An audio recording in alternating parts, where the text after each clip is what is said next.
शख्स था तो एक बड़ी नागन खरीद के लाया। नागन सोने का अंडा देती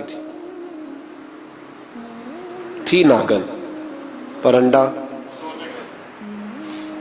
सोने का अंडा देती थी।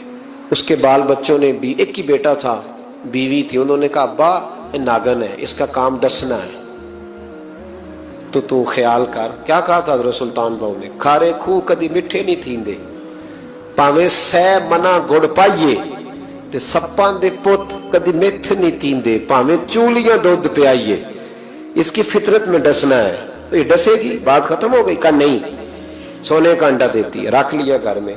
बकरी रखी हुई थी, पालतू बकरी, बकरी को नागन ने डस लिया, बकरी तड़प के मर गई। बीवी और बेटा कहने लगे ख्याल कर, बकरी को डस लिया ना उसने।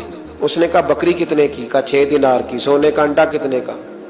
50,000 दिनार का। तो कहने लगा छोड़ो, अंडा तो मिल रहा है ना, अगरचे नागन है, अंडा तो आ रहा है ना। कुछ दिनों के बाद घर में घोड़ा रखा था, घोड़े को डस लिया, तड़प के मरा घोड़ा। उसको फिर समझाया बीवी और बेटे ने कि बस कर दे, ये नागन है, ये डसेगी। उसने कहा घोड़ा कितने का? 20 दिनार का। तो अंडा कितने का? 50,000 दिनार का। तो छोड़ो, घोड़ा मरने तो नया ले आएंगे। अल्लाह अकबर। एक नौकर घर में रखा था जानवरों को चारा डालने को। अचानक उसने चारा जो उठाया तो अंदर वो नागन बैठी थी। उसने हाथ पे डसा, गरीब ने चीखें मारी, चीखें, पर गरीबों की चीखें लोगों को सुनाई नहीं ना देती। गरीबों की चीखें लोग दरवाजे बंद कर लेते हैं। लोगों ने इसलिए काले शीशे लगाए हैं कारों को कि गरीबों की चीखें ना दिखाई दे ना सुनाई दे। नागन ने डसा, चीखने लगा नौकर, लेकिन गरीब का खून भी सस्ता होता है ना। उसका सारा वजूद जहर से फट गया, लेकिन मालिक को तरस न आया। कहने लगा नया मुलाजम आ जाएगा। अब बीवी और बेटे ने पैरों में बैठ के समझाया कि बस कर दे, इसको छोड़ दे कहीं या मार डाल, ये नागन है। उसने कहा पागल हो गए हो, कभी सोने का अंडा देखा है? सोने का अंडा देती है। वक्त गुजरने लगा, चंद महीने सुकून के गुजरे, लोग बात भूल गए। एक दिन सवेरे सवेरे कमरे से मां के रोने की आवाज आई, और जब अम्मा चीखी, खामन दौड़ा तो कहने लगी ले तेरे सोने के अंडे बच गए।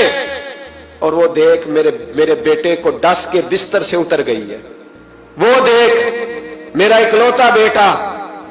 अभी बेटे को उठा के तबीब के पास ले जाने ही लगे थे, वो अपने घर के दरवाजे तक पहुंचा था कि जनाब इजराइल पहले तशरीफ ले आए। अब जब वापस आया, बेटे का जनाजा बड़ा मुश्किल है बाप के लिए उठाना, बड़ा मुश्किल है, बड़ा मुश्किल। रोने लगा, चीखने लगा। एक बेटा वो भी पर्दा कर गया। जनाजा उठा, लोग उसको दफन करने के लिए निकले तो मां ने भी सारा सामान समेटा।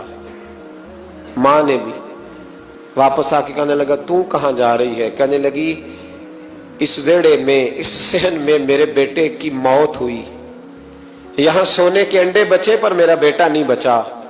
मैंने उस आंगन को क्या करना है जिसमें सोना तो पड़ा हो पर बेटा मां पुकारने वाला हो ही कोई ना। मेरी तो सारी आरज़ुएं उजड़ गई, तेरे लालच ने हर चीज तबाह कर दी। कहने लगा मैं इसे मार डालूंगा, निकाल दूंगा। अब क्या फायदा? तो खत्म हो गई बात। बेकदरा कुछ कदर न जाती, कीती खूब तसल्ली हूं, दुनियादार पुजारी जर दे, कुत्तियां दे गल टल्ली हूं, अब क्या फायदा? बीबी निकली तो शख्स चौक में आया, डंडा लिया, नागन को मारा।